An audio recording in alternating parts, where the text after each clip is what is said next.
Steve Flink is here with us, so the tournament can start, even if it's Sunday, with my old friend, colleague, and Hall of Famer, Steve Flink. Welcome to London. Welcome to Wimbledon. I don't know how many Wimbledon have you followed? Well, let's put it this way. I stopped counting, but it's well over 50. Oh, Yeah. well over 50. Yeah. Okay. Then... Thanks for having me back, Ubaldo. It's good to be with you. Yeah.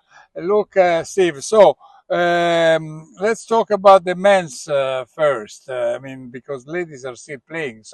Two Americans are playing right now, Navarro and Goff. Navarro won the first set against Goff. Right.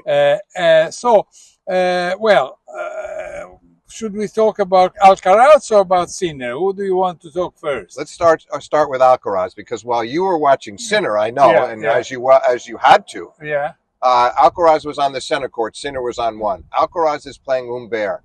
Looked like a routine match, Ubaldo, the first two sets. He had to get out of a 2 or 3 love 30s. He had some struggles on his serve, but every time he was in trouble, he came through. Up 2 sets to love, not many problems. But suddenly, he loses the third set 6-1, gets broken 3 times, goes up a break twice in the fourth. Then he suddenly finds himself 3-4 love 40. After hitting a double fault, Ubaldo, that looked like you. He hit it 124 miles an hour down the tee, and it went about 3 or 4 feet long. And that put him down triple break point, in which case Humbert, if he breaks, is serving for the 4th set, and we go 5. Alcaraz got out of it. And he came through in the clutch there, and he won it 7-5 in the 4th. But that was a real struggle for him today, as it was against Tiafoe when he won 5 sets. Yeah. Against Tiafoe, I wasn't too much...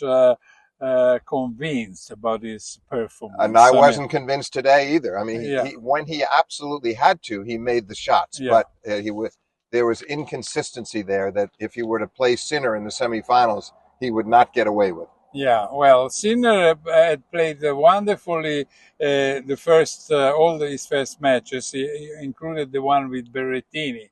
Yes, that was a terrific match, Ubaldo. Italian tennis should be proud watching that. Berrettini, the 2021 finalist, played so well against Sinner. 4 high-quality sets. And then Sinner today, didn't you? What I saw, you saw more of it, but he played quite well, I thought, against Ben Shelton. Yes, he played very well the first 2 sets. On the third, he started missing something. He was, some backhands. Normally, backhand is probably his best shot. It is, I agree. And then, he had to save 4 set points in the tiebreaker. Right. Shelton was making some unforced errors at least on 2 set points. One before the tiebreaker and another one during the tiebreaker, which was on his own serve. Yeah, he missed a forehand. Right.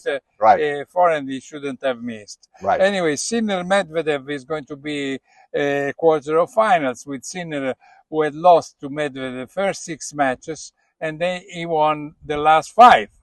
But Medvedev just came down now after his press conference. He said, but some of those matches were very close. He's right. On the other hand, I think on this surface especially, the combination of the big winning streak that Sinner has and the fact that it's grass, not to diminish Medvedev, who was in the semifinals here last year, but I think Sinner is a better grass court player in my view. And so I think he's going to win that clash in 4 sets. Yeah, last year Medvedev was dominated by Alcaraz. He was. And it could happen with Sinner too, though I think Medvedev is determined and can maybe secure that 1 set. I don't think he can do any better than that, in my view. Okay. You have one American, Tommy Paul, who winner at Queens, who won easily 3 straight sets versus Bautista Agut, who was coming off a marathon against Fognini. Tommy Paul is going to give Carlos Alcaraz all he can handle. It's going to be a very close match, because Carlos will not get away with these bad streaks of tennis that we've seen from him against Tiafoe and Humbert. If he falls into one of those tailspins, Paul will take advantage of it. I think we're looking at another very close, potentially a 5-set match between Paul and Alcaraz. What about tomorrow? Tomorrow we have our Musetti, who could become a second player in the quarters of finals. We never had 2 players in the quarters of finals in Wimbledon. Then don't be so greedy. Yeah. Maybe I'm greedy because Pericard plays very well and serves fantastic. I'd like to have your prediction between Fritz and Zverev. Who is going to win? Zverev, 5 sets. All right. Then Rune Djokovic. That's Djokovic in 4 or 5 is my call, but he definitely has. He works hard. It's a difficult matchup for him. He gets a little nervous sometimes when he plays Rune, and Rune loves playing on the big stage. So I see it close, but I see Djokovic having the advantage in best of 5. well, okay. Well, then we are running out of time, so we will talk about the women when we will know who has won between Navarro and Goff, because now it's impossible to make a real prediction. Fair enough.